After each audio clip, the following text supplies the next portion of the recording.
అందరూ నమస్కారం. నేను మీ కొమ్మరాజ్ భరద్వాజ్ శర్మ. ఈరోజు మనము ద్వితీయాధిపతి చతుర్థ స్థానంలో కూర్చుంటే ఏం జరుగుతున్న విషయాలు ఈరోజు మనము మాట్లాడుకుందాం. మరి మేషానికి అధిపతి కుజుడు, వృషభానికి శుక్రుడు, మిథునానికి బుధుడు, కర్కాటకానికి చంద్రుడు, సింహానికి రవి, కన్యకి బుధుడు, అదేవిధంగా తులాకి శుక్రుడు, వృశ్చికానికి కుజుడు, ధనస్సుకి మీనానికి గురుడు, మకర కుంభాలకి శని ఆధిపత్యాన్ని వహిస్తాడు. ఎగ్జాంపుల్, నాది మిథున లగ్నం అయింది. నాకు ద్వితీయాధిపతి చంద్రుడు అవుతాడు. ఆ చంద్రుడు మళ్ళీ వచ్చి 4వ స్థానంలో కూర్చోవాలంటే మిథున లగ్నం కాబట్టి ఎగ్జాంపుల్ చెప్పాను కదా, 1, 2, 3, 4 అంటే కన్యలో కూర్చుంటే, అంటే ఈ చంద్రుడు నాకు కన్యలో కూర్చుంటే ఏం జరుగుతుంది, ద్వితీయాధిపతి చతుర్థ స్థానంలో ఉండటం వల్ల కలిగేటువంటి విషయాల గురించి మనం ఈరోజు స్పష్టంగా క్షుణ్ణంగా మాట్లాడుకుందాం. ఇప్పటివరకు సబ్స్క్రైబ్ కానీ వాళ్ళు సబ్స్క్రైబ్ అవ్వండి. సబ్స్క్రైబ్ అవ్వడం వల్ల నా లైవ్ వీడియోస్ మీకు అన్ని కూడా స్పష్టంగా క్లియర్గా కనిపిస్తాయి. ఇక మనకి ఈ ద్వితీయాధిపతి మనకి చతుర్థ స్థానం, 4వ స్థానం. 4వ స్థానం మనకి ఏంటంటే భావ, ధన, భాతృస్థానం, మాతృస్థానం. అంటే 4 మాతృస్థానంగా, చతుర్థ స్థానంగా, 4వ స్థానంగా చెప్పబడుతూ ఉంటుంది. మరి ద్వితీయాధిపతి ఎవరైతే 4వ స్థానం ఉండటం వల్ల జాతకులు అధిక ధనాన్ని కూడా సంపాదించడానికి, అధిక ధనాన్ని కూడబెట్టడానికి, తల్లి తరపున ఆస్తులు రావటానికి, తల్లి తరపున బంధువులతోని అనేక రకమైనటువంటి వ్యాపారాలు చేయటానికి, మనకి అధిక ధనాన్ని సంపాదించుకోవడానికి ద్వితీయాధిపతి చతుర్థ స్థానంలో ఉన్నప్పుడు జరుగుతూ ఉంటుంది. ఇక వ్యక్తిత్వం విషయానికి వచ్చినట్టయితే తల్లితోని మంచి అనురాగంతో ఉంటారు, తండ్రితోని కొద్దిగా విరోధంలో ఉంటారు. అక్కడ పాపగ్రహం కలిస్తే తండ్రితో విరోధం, తల్లితోని అనుకూలం. పాపగ్రహం లేకపోతే తల్లితోని అనుకూలం, తండ్రితోని విరోధం. ఆ విధంగా కొన్ని రకాలైనటువంటి ఆ గ్రహస్థితిని బట్టి అక్కడ ఏర్పడుతూ ఉంటుంది.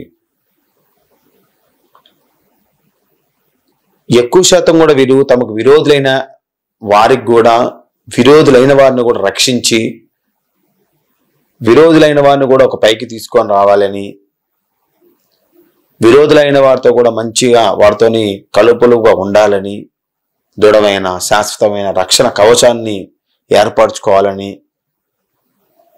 వీళ్ళు బాగా తహతహలాడుతూ ఉంటారు. ఈరోజు వారితో గొడవ పెట్టుకుంటాడు విరోధితోని, మరి వెంటనే అయ్యో మన వారితో విరోధం ఎందుకు అని చెప్పి వెంటనే వారితోని కలిసిపోవడానికి ప్రయత్నం అనేది చేస్తూ ఉంటారు. అదేవిధంగా ఆర్థిక వ్యవహారం ఎందుకు కూడా వీళ్ళు ఏంటంటే అధికంగా దుబారా అనేది ఖర్చు చేస్తూ ఉంటారు. డబ్బు అనేది ఆర్థిక వ్యవహారాలు యందు. అంటే మనము ఒక మంచం కొనాలి.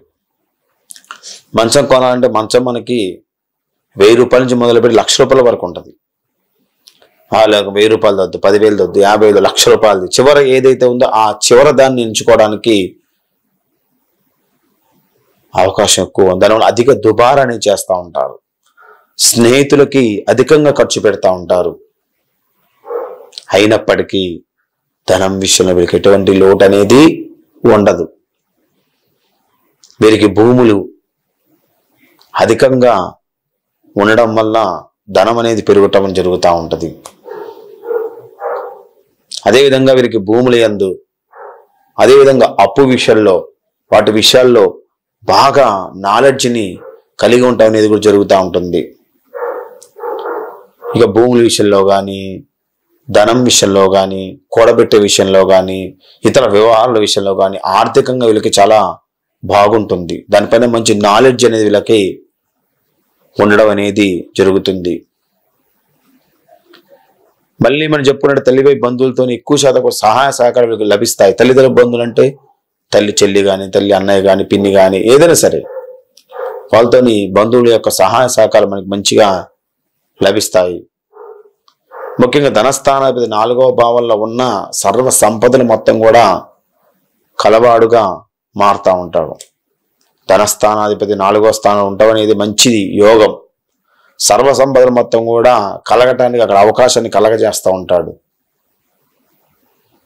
ఇక ధనస్థానాధిపతి గురువుతో కలిసి ఉన్నా కానీ, ధనస్థానాధిపతి 4వ స్థానంలోని గురుడితో కలిసి ఉన్నా గాని, ధనాధిపతి ఉచ్చరాశిలో ఉన్నా గాని రాజయోగ భోగ భాగ్యాలు మొత్తం కూడా అనుభవించడానికి ఆయన అవకాశాన్ని కలగజేస్తాడు. ఇక ద్వితీయాధిపతి చతుర్థ స్థానంలో ఉండి శనితో పాటు కలిసిందనుకోండి, తండ్రితోని వైర్యాన్ని, అన్నదమ్ముల విషయంలో, ఆస్తి పంపకాల విషయంలో గొడవల్ని, చికాకుల్ని, మనస్పర్ధల్ని, కోర్టు సమస్యల్ని, తండ్రిని సరిగ్గా చూసుకోలేక, తల్లిని సరిగ్గా చూసుకోలేక ఇబ్బందులు పట్టం కానీ, తల్లిదండ్రుల్ని దూరంగా పెరగటం కానీ, తల్లిదండ్రులకు దూరంగా ఉండటం కానీ, తల్లిదండ్రులకు ఆరోగ్యం విషయంలో ఎక్కువ డబ్బు ఖర్చు పెట్టడం కానీ, ఇలాంటి ఎక్కువగా జరుగుతూ ఉంటాయి. శనితో పాటు కలిసి ఉన్నప్పుడు కానీ, నీచ స్థానం ఉన్నప్పుడు కానీ, అధికంగా పాపగ్రహాలు దృష్టి పొందినప్పుడు తండ్రి ఒక శత్రువుగా మారే అవకాశం కూడా కొన్ని జాతకాల్లో కనిపిస్తూ ఉంటాయి. లేకపోతే తండ్రి చిన్నప్పుడే ఇంకో వివాహం చేసుకొని వెళ్ళిపోయి మొత్తం సర్వం కోల్పోయి మళ్ళీ నువ్వు నా కొడుకురా అని చెప్పి కొంతమంది దగ్గరకు వస్తూ ఉంటాడు. అలాంటివి కూడా కొన్ని జరిగేటువంటి అవకాశాలు అధిక పాపగ్రహ దృష్టి పడినప్పుడు జరుగుతూ ఉంటుంది.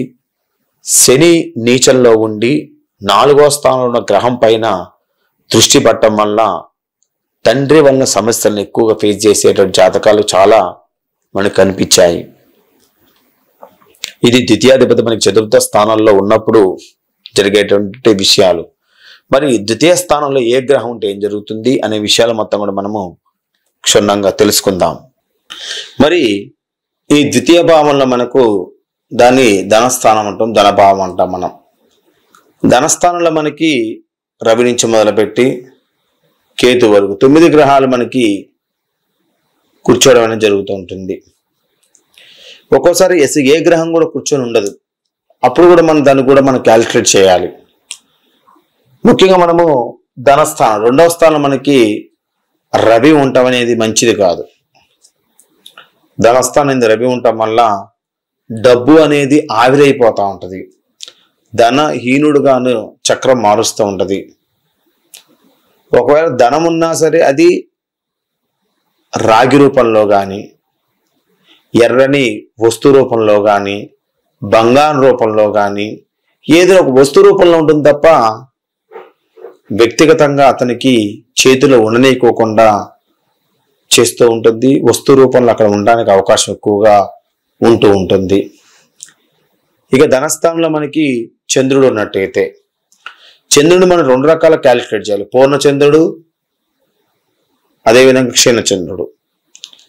ధనస్థానంలో మనకి చంద్రుడు ఉన్నట్టయితే పూర్ణచంద్రుడు ఉన్నట్టు ధనవంతుడుగా మారతాడు, మంచి రత్నాలను కలవాడుగా ఉంటాడు. ఇక కర్పూరం లాంటి, మంచి గంధం లాంటి వ్యాపారాలు బాగా కలిసి వస్తాయి. నీటి వ్యాపారాలు బాగా కలిసి వస్తాయి. అదేవిధంగా మంచి వ్యాపారం ద్వారా మంచి సంతోషం అనేది ఇక్కడ పొందడం అనేది జరుగుతూ ఉంటుంది. అదే మనకి క్షీణచంద్రుడు ఉన్నట్టయితే డబ్బు అనేది ఎక్కువ శాతం అనారోగ్యాలు ఖర్చు పెట్టే విధంగా, అదేవిధంగా మనము డబ్బు సంపాదిస్తాం, అది బంగారు రూపాయలు అనుకోండి. ఆ బంగారాన్ని దొంగలు దొంగిలించుకుపోయి నష్టాన్ని చేయడం ద్వారా ఈ విధంగా సంతోషం అనేది లేకుండా చేయడానికి క్షీణచంద్రుడు కారకుడవుతాడు. ఇక చాలా ఉన్నాయి మనం చెప్పుకుంటూ పోతే. కొన్ని పాయింట్స్ మాత్రం మనం ఇక్కడ మనం టచ్ చేసుకుంటూ వెళ్దాం. ఇది కాల్స్ చాలా లెంతీగా మారే అవకాశం ఉంది. ఇక ధనస్థానం మన కుజుడు ఉన్నట్టయితే 2వ స్థానంలో మన కుజుడు జూదం ఆడేవాడిగా చక్రం మారుస్తూ ఉంటది. కృషి అనేది ఎక్కువ శాతం నష్టాన్ని కలగజేస్తూ ఉంటది. ఎంత కృషించినా కానీ, ఎంత కష్టపడినా కానీ ఫలితం లేకుండా చేస్తూ ఉంటది. పశువుల వ్యాపారం ద్వారా మంచిగా కలిసి వచ్చే అవకాశం ఉంది వీళ్ళకి. ధనస్థానం కుజుడున్న వాళ్ళకి పశువుల వ్యాపారం అనేది బాగా కలిసి వస్తుంది. పశువుల ద్వారా వచ్చేటువంటి పాల వ్యాపారం ఇంకా బాగా కలిసి వస్తుంది. అదేవిధంగా కొద్దిగా అప్పులు చేయడానికి, రుణాన్ని కలిగి ఉండడానికి కూడా అవకాశం ఎక్కువగా ఉంటుంది. ఏదైనప్పటికీ మంచి భోగిగా ఉంటాడు. పైకి మాత్రం మంచి నెంబర్ 1 పర్సన్గా ప్రవర్తిస్తూ ఉంటాడు. అదేవిధంగా కొద్దిగా కోపాన్ని కూడా కలిగి ఉండటం అనేది ధనస్థానం కుజుడు ఉన్నప్పుడు జరుగుతూ ఉంటది. ఇక ధనస్థానం మనకి బుధుని తీసుకుందాం. ధనస్థానం మనకి బుధుడు ఉన్నట్టయితే మంచి సత్యవంతుడుగా ఉంటాడు, మంచి నేర్పరిగా ఉంటాడు, తల్లిదండ్రుల యందు మంచి భక్తిని కలిగిన వాడుగా ఉంటాడు, అందమైన వాడుగా ఉంటాడు, భాగ్యవంతుడుగా ఉండవని జరుగుతుంది. ధనస్థానంలో బుధుడు ఉండవని చాలా మంచిది. కానీ ధనస్థానంలో బుధుడు ఉన్నప్పుడు ఆ బుధుడు అక్కడ మనకి ఏంటంటే హస్తగతం పొంది ఉండకూడదు. ధనస్థానంలో బుధుడు ఉన్నప్పుడు ఆ ధనస్థానం బుధుడు పాపి బుధుడుగా మారకూడదు. అంటే పాపగ్రహాలతో బుధుడు కలిస్తే పాపి బుధుడుగా మారుతారు అక్కడ. కాబట్టి అలా మారకుండా ఉన్నప్పుడు మాత్రం ఇవన్నీ కూడా వాళ్ళకి వర్తిస్తాయి, లేకపోతే వీటికన్నీ ఆపోజిట్ జరుగుతాయి. దొంగ మాటలు చెప్పేవాడిగా ఉంటాడు, తల్లిదండ్రులని గౌరవించే వాళ్ళగా ఉంటాడు, అందంగా ఉండలేకుండా ఉంటాడు, భాగ్యాన్ని ఒత్తుగా మారినప్పటికీ ఏదో రకంగా నష్టం కలగ ఈ విధంగా జరగడం జరుగుతూ ఉంటుంది. అక్కడ మనం కొద్దిగా ఇక్కడ మనం బేస్ తీసుకోవాలి కొన్ని విషయాలని మనం. ఇక ధనస్థానం మనకి గురుడు ఉన్నట్టయితే, ముఖ్యంగా ధనస్థానం మన గురుడు ఉన్నట్టయితే ఐశ్వర్యం కలుగుతుంది, భోగ భాగ్య యోగాన్ని కలగజేస్తాడు, అలంకారయందు ఆసక్తి కలగజేస్తాడు, భాగ్యవంతుడుగా ఉంటాడు, అదేవిధంగా మానవంతుడుగా ఉంటాడు.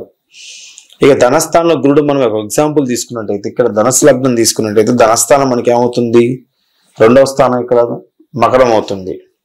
కానీ ఆయనకి అది నీచ స్థానం. అప్పుడు ఏం చేస్తాడంటే ఐశ్వర్యాన్ని మొత్తం కోల్పోయే విధంగా చేస్తాడు, అలంకారాల యందు ఆసక్తి లేకుండా చేస్తాడు, భోగభాగ్యం మొత్తాన్ని కూడా హరింపజేస్తూ ఉంటాడు. కానీ మానవంతుడుగా ఉంటాడు, మంచి పేరు ప్రఖ్యాతులు కలిగే జాతకంగా మారుతుంది. ఎవరి జాతకంలో అంటే మీకు టాటా CEO జాతకం వస్తే చూడండి, ఆయనకి లగ్నం ధనుసు లగ్నమై ధనస్థానంలో గురుడు ఉంటాడు. ఈ విధంగా ఇక ధనస్థానం మనకి శుక్రుడు ఉన్నట్టయితే విద్యామూలకంగా ధనాన్ని కలవాడుగా ఉంటాడు, శ్రీధనం కలిగిన వాడుగా ఉంటాడు, కళ్ళయందు ఆసక్తి కలిగిన ఉంటాడు, ఏదో రకమైన ఒక కళ ద్వారా డబ్బును సంపాదించుకోవడానికి అవకాశం అనేది కలగజేస్తూ ఉంటాడు. ధనస్థానం శుక్రుడు ఉండటం అనేది చాలా యోగంగా చెప్పబడుతూ ఉంటుంది. ఇక ధనస్థానం శుక్రుడు ఉండి అది నీచ స్థానం ఏందనుకోండి, ధనస్థానం శుక్రుడు అంటే ఎగ్జాంపుల్ మనకి సింహం అయితే ధనస్థానం కన్య అయిందనుకోండి, వాళ్ళకి ఏంటంటే కన్యలో ఆ శుక్రుడు కూర్చున్నట్టయితే స్త్రీల మూలకంగా డబ్బు ఎక్కువ ఖర్చు పెడతా ఉంటాడు, నీచ స్థానం కాబట్టి. విద్య మూలకంగా ధనం అనేది ఎక్కువ ఖర్చు చేస్తూ ఉంటాడు, కళ యందు ఆసక్తి ఉన్నప్పటికీ పైకి రాలేకుండా చేస్తూ ఉంటాడు. అలాంటి వాటిని ఆపోజిట్ చేయడానికి అవకాశం అనేది ఎక్కువ కనిపిస్తూ ఉంటది. ఇక ధనస్థానం మనకి శని ఉన్న ధనస్థానం శనిని తీసుకుని ధనస్థానం శని ఉన్నప్పుడు దాస్య వృత్తిని కలిగి ఉంటారు, ఎప్పుడు ఎవరో కింద పని చేస్తూ ఉండాల్సిందే. విదేశాల సంచరించే అవకాశం ఎక్కువగా చేస్తూ ఉంటాడు, విదేశాలు ఉండడానికి అవకాశం కలగజేస్తారు. కానీ విదేశాల్లో స్థిరపడినప్పటికీ ధనాన్ని మాత్రము హరింపజేయడానికి కూడా అవకాశం ఉంది.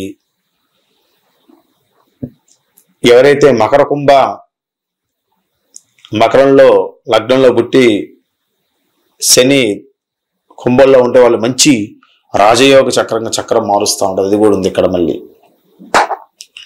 ఇక ధనస్థానం మనకి రాహు ఉన్నట్టయితే 2వ స్థానంలో రాహు ఉన్నట్టయితే దయలేని వాళ్ళుగా ఉంటారు, దొంగతనం చేతను అదేవిధంగా ఏదో రకమైనటువంటి మాంసము అమ్ముకోవడంలో ధనవంతులుగా మారే అవకాశం కనిపిస్తూ ఉంటుంది. ధనస్థానం రాహు ఉన్న జాతకులు ఎక్కువ శాతం కూడా బ్యాక్ డోర్కు సంబంధించినటువంటి వ్యాపారాల ద్వారా బాగా డబ్బు సంపాదిస్తారు. నీతి నిజాయితీని సంబంధించిన దాంట్లో అసలు వీళ్ళకి లాభమే రాదు. దొంగతనం అది బ్యాక్ డోర్, మాంసం అమ్మటం అది బ్యాక్ డోర్, అలాంటి వాటి ఎక్కువ శాతం కూడా ధనవంతులు మారే అవకాశం మనకి కనిపిస్తూ ఉంటది. ఇక ధనస్థానంలో మనకి కేతు ఉన్నట్టయితే తొందరపాటు స్వభావాన్ని కలవాళ్ళుగా ఉంటారు, ఒకరినందు మచ్చలు ఎక్కువ పెరుగుతూ ఉంటాయి, ఒకరినందు రోగాలు ఎక్కువగా ఉంటాయి, కుటుంబం అనేది విరోధంగా ఉంటుంది, కఠినమైనటువంటి వాక్ను కలిగి ఉండడం జరుగుతూ ఉంటుంది, డబ్బు అనేది చేతికి అందనీయకోకుండా ఇబ్బంది పెట్టడానికి కారకుడు అవుతూ ఉంటుంది. డబ్బు అనేది ఒక రకంగా చెప్పాలంటే ఈ కొన్ని రకాలైనటువంటి క్షుద్ర ప్రయోగాలు వాటికి ఎక్కువ ఖర్చు పెడతా ఉంటారు. నిధులు నిక్షేపాలు దొరుకుతాయి ఏమైనా ఆశ, అలాంటి వాటిని ఎక్కువ ఖర్చు పెట్టడానికి ధనస్థానం కేతు కారకుడు అవుతూ ఉంటాడు. ఇది మనకి 2వ స్థానంలో 9 గ్రహాల విషయంలో. మరి మనం ఇంకోటి మనం గమనించినట్టయితే 12 రాశులు కూడా ధనస్థాన భావం అవుతాయి. మేషరాశి అవ్వచ్చు, వృషభం అవ్వచ్చు, మిథునం అవ్వచ్చు, కర్కాటక, సింహం అనవచ్చు. 12 రాశులు కూడా మనకి ధనభావమైనప్పుడు వాటి ఫలితాలు కూడా మనము క్షుణ్ణంగా పరిశీలించాలి. మనం ఎగ్జాంపుల్ మనకి ధనస్థానం మేషరాశి అయింది అనుకోండి, అంటే వాళ్ళ లగ్నము వాళ్ళకి మీనమైంది, 2వ స్థానం మేషం అవుతుంది, అంతే కదా. కానీ ధనస్థానం వాళ్ళకి మేషరాశి అనేటైతే నీతివంతులుగా ఉంటారు. పుణ్య కార్యక్రమాలచే ధనార్జన అనేది, డబ్బు అనేది ఖర్చు పెడతారు పుణ్య కార్యక్రమాల కోసం. పశు సంపద, అనేక మంది బంధువులు వీళ్ళు కలిగి ఉంటారు. అదే మనకి వృషభ రాశి అయిందనుకోండి, జాతకుడు వ్యవసాయం వల్ల ధనాన్ని సంపాదించుకుంటాడు. అదేవిధంగా వ్యవసాయం ద్వారా, నీటికి సంబంధించిన వ్యాపారాల ద్వారా, కళల ద్వారా ధనాన్ని మంచిగా సంపాదించుకుంటాడు. బంగారము, వెండి, ముత్యాలు మొదలైన వాటిలో మంచి లాభాన్ని వీళ్ళు గడించడం అనేది జరుగుతూ ఉంటుంది. నెక్స్ట్ మనము మిథున రాశి తీసుకుందాం. మిథున రాశి అంటే మనకి వృషభము వాళ్ళ లగ్నం అయితే మిథునం వాళ్ళ రాశి అవుతుంది. మిథున రాశి అంటే జాతకుడు శీలం వలన ధనలాభం అనేది కలవాడుగా ఉంటాడు. ఆభరణాల ఆసక్తి కలిగిన వాడుగా ఉంటాడు. వాహన సుఖాన్ని కలిగిన వాడుగా ఉంటాడు. అదేవిధంగా దేవుడి మీద, సాధువుల మీద, పురోహితుల మీద మంచి గౌరవం అనేది కలిగి ఉండటం అనేది జరుగుతూ ఉంటుంది. ఇక 2వ స్థానం మన కర్కాటక రాశి అయిందనుకోండి, కర్కాటక రాసినప్పుడు జాతకుడు వృక్ష, జల, వనముల వలన, వృక్షాలు చెట్ల వలన, జలము నీళ్ళ వలన, వనములు అడవుల వలన ధనప్రాప్తి అనే వీళ్ళకి కలిగిన వాడుగా ఉంటాడు. వీరి సంతానాన్ని వీరు చాలా ప్రేమగా చూసుకునేవాడుగా మారుతూ ఉంటాడు. అదే మనకి సింహరాశి అయిందనుకోండి, సింహరాశి అయితే జాతకుడు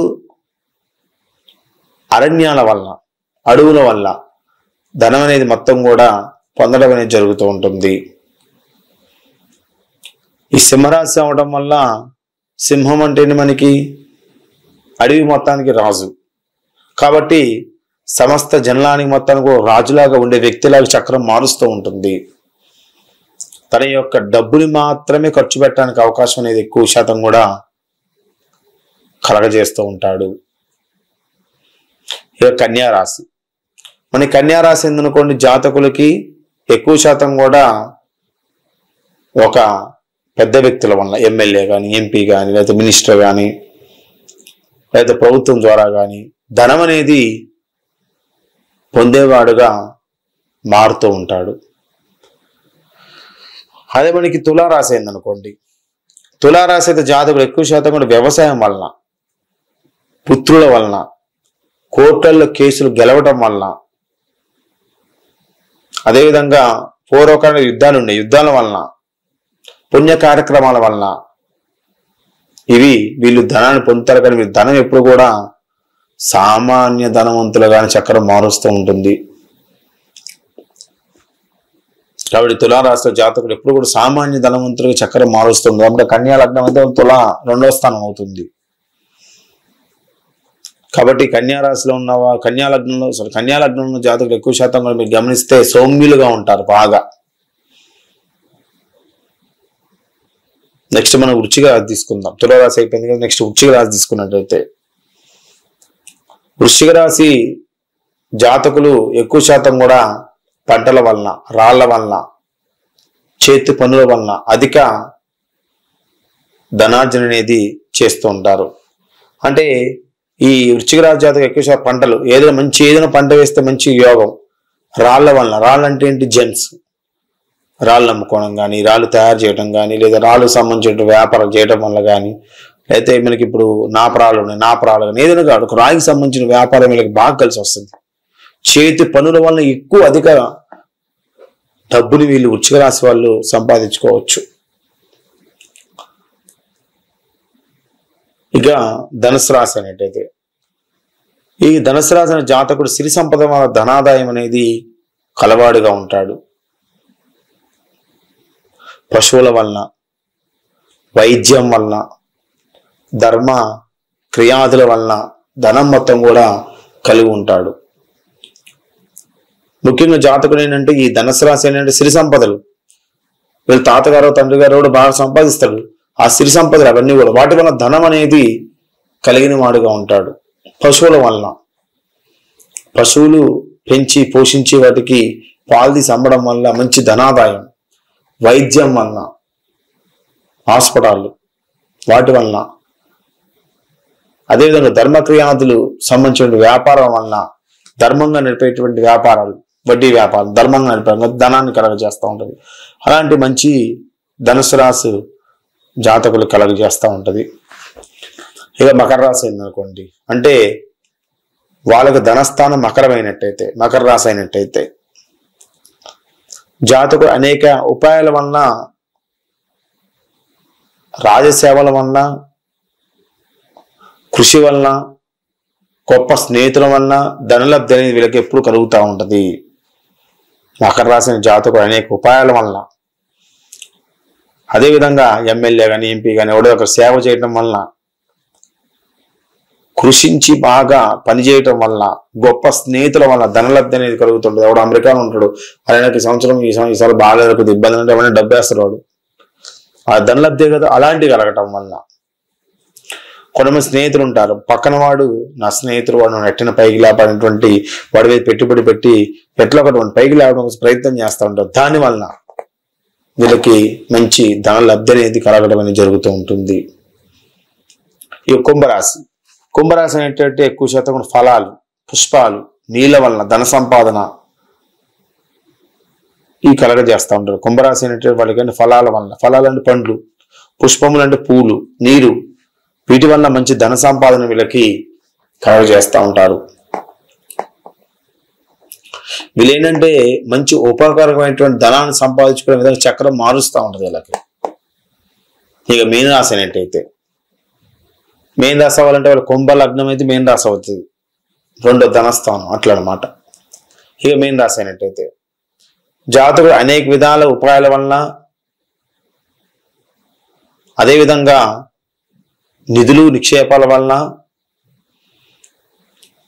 కొన్ని విద్యల వలన, మంత్రశాస్త్రం, జ్యోతిషశాస్త్రం, వేదశాస్త్రం వలన ధనాదాయాన్ని మొత్తం కూడా వీళ్ళు పొందడానికి అవకాశం ఎక్కువ కనిపిస్తాను, గురుడు అధిపతి కాబట్టి.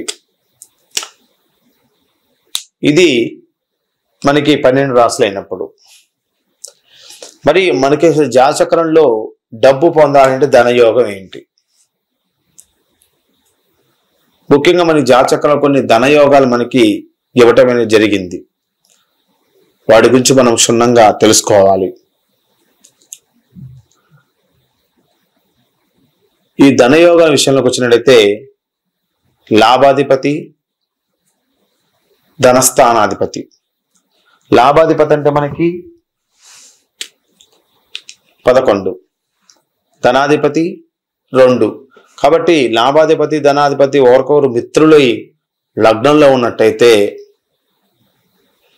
మంచి ధనయోగం అది. లాభాధిపతి, ధనాధిపతి ఒకరికొకరు మిత్రులై లగ్నంలో ఉన్నట్టయితే. నెక్స్ట్ లగ్నాధిపతి లగ్నంలోను, ధనాధిపతి ధనస్థానంలోను, లాభాధిపతి లాభస్థానంలో ఉంటే విశేషమైన ధనాన్ని, యోగాన్ని, భోగాన్ని, రాజయోగాన్ని కలగజేస్తాడు. లగ్నాధిపతి లగ్నంలో అంటే 1వ అధిపతి 1లోనే, 2వ అధిపతి 2లోనే, 11వ స్థానాధిపతి 11వ స్థానంలో ఉన్నట్టయితే విశేషమైన ధనాన్ని పొందడానికి అవకాశం ఎక్కువ కనిపిస్తూ ఉంటుంది. ఇక ధనస్థానాధిపతికి, ఏకాదశ స్థానాధిపతికి అంటే 2వ స్థానానికి 11వ స్థాన అధిపతులు పాపులు దృష్టి పడకోకుండా కేంద్ర కోణంలో ఎక్కడ ఉన్నా సరే వాళ్ళకి విశేషమైన ధనాన్ని, లాభాన్ని కలగజేస్తూ ఉంటాడు. 2, 11 స్థాన అధిపతులు పాపగ్రహాల దృష్టి కాకోకుండా కేంద్ర కోణాల్లో ఉన్నట్టయితే వాళ్ళకి విశేషమైన ధనాన్ని కలగజేస్తూ ఉంటాడు. కేంద్ర కోణ స్థానాలు అంటే మనకి 1, 4, 7, 10 కేంద్ర స్థానాలుగా చెప్పబడుతుంటుంది. 1, 5, 9 స్థానాలు కేంద్ర కోణ స్థానాలు చెప్పబడుతూ ఉంటుంది. ఈ విధంగా ఎక్కడున్నా సరే వారికి ధనాన్ని కలగజేస్తూ ఉంటాడు. ఇక ధనాధిపతి మనకి 5వ స్థానం నందు ధనస్థానాధిపతి, 2వ స్థానాధిపతి 5వ స్థానంలో,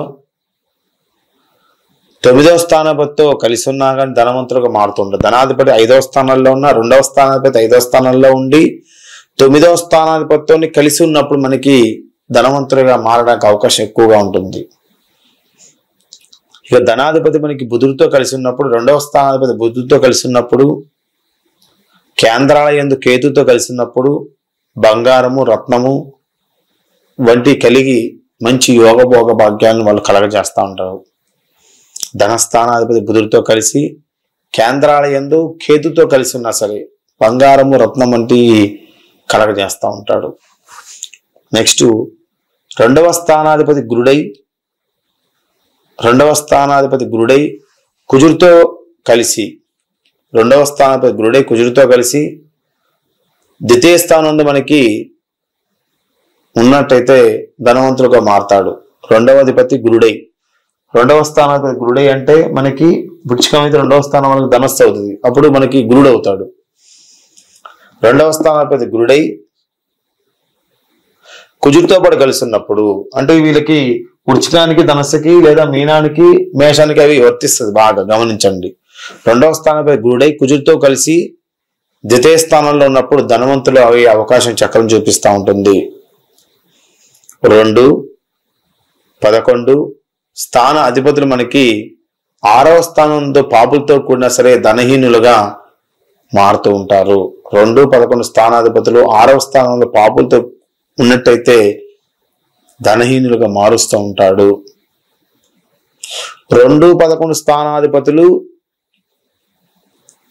6 గాని 8 గాని 12 స్థానాల యందు 2వ స్థానం 11వ స్థానాధిపతులు ఇద్దరు కూడా 6, 8, 12 స్థానాల యందు ఉండి 11వ స్థానం కుజుడు, 2వ స్థానం రాహు ఉన్నట్టయితే ధన నాశనం అనేది ఎక్కువగా జరుగుతూ ఉంటుంది. మళ్ళీ వినండి. 2, 11 స్థానాధిపతులు 6, 8, 12 స్థానాల యందు ఉండి 11వ స్థానం కుజుడు, 2వ స్థానం రాహు ఉన్నట్టయితే ధననాశం అనేది కలగజేస్తూ ఉంటుంది. ఈ కొన్ని కోటి సమస్యలలో ధన నష్టం అనేది కలగజేయడానికి అవకాశం అనేది ఎక్కువగా జరుగుతూ ఉంటుంది. ఇంకా ధనయోగకరమైనటువంటి ఇతర కొన్ని గ్రహ సంబంధాలు ఉన్నాయి మనకి, వాటి గురించి మనము క్షుణ్ణంగా తెలుసుకుందాం. ముఖ్యంగా ధనయోగకరమైనటువంటి ఇతర సంబంధాల విషయాలు మనకు వచ్చినట్టయితే భాగ్యాధిపతి, లగ్నాధిపతి. భాగ్యం అంటే 12, భాగ్యాధిపతి, లగ్నాధిపతి. నెక్స్ట్ భాగ్యాధిపతి, దశమాధిపతి. అంటే భాగ్యాధిపతి, లగ్నాధిపతి 2 కలిసినా గాని ధనయోగ కారకుడుగా చెప్పబడుతుంటుంది. భాగ్యాధిపతి, దశమాధిపతి ఇద్దరు కలిసినా గాని ధనయోగ కారకులు. అదేవిధంగా భాగ్యాధిపతి, చతుర్థాధిపతి. భాగ్యాధిపతి, చతుర్థాధిపతి 4. భాగ్యాధిపతి, చతుర్థాధిపతి. అదేవిధంగా భాగ్యాధిపతి, పంచమాధిపతి. భాగ్యాధిపతి, పంచమాధిపతి. భాగ్యాధిపతి, ద్వితీయాధిపతి. భాగ్యాధిపతి, లగ్నాధిపతి. భాగ్యాధిపతి, దశమాధిపతి. భాగ్యాధిపతి, చతుర్థాధిపతి. భాగ్యాధిపతి, పంచమాధిపతి. భాగ్యాధిపతి, ద్వితీయాధిపతి. అదేవిధంగా భాగ్యాధిపతి, లగ్నాధిపతి.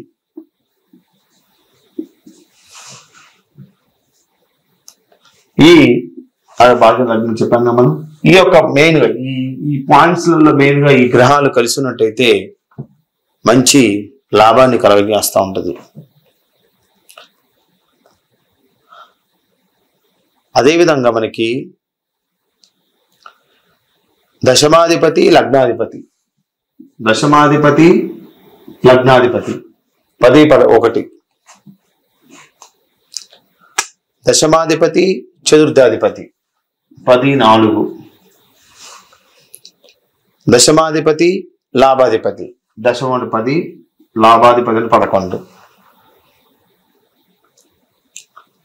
దశమాధిపతి పంచమాధిపతి, దశమాధిపతి పంచమాధిపతి అంటే దశమాధిపతి లగ్నాధిపతి 2 కలిసి ఉన్నా కానీ, దశమాధిపతి చతుర్థాధిపతి 2 కలిసి ఉన్నా కానీ, దశమాధిపతి ఏకాదశాధిపతి 2 కలిసి ఉన్నా కానీ, దశాధిపతి పంచమాధిపతి 2 కలిసి ఉన్నా కానీ, దశమాధిపతి అదేవిధంగా లగ్నాధిపతి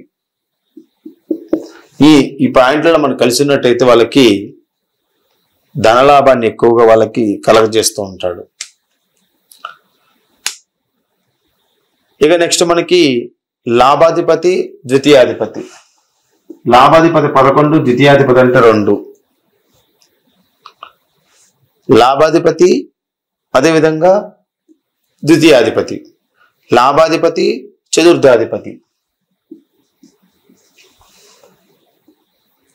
లాభాధిపతి చతుర్థాధిపతి,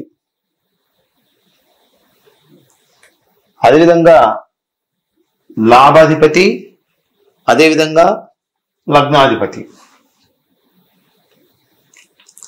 లాభాధిపతి ద్వితీయాధిపతి, లాభాధిపతి చతుర్థాధిపతి, లాభాధిపతి లగ్నాధిపతి.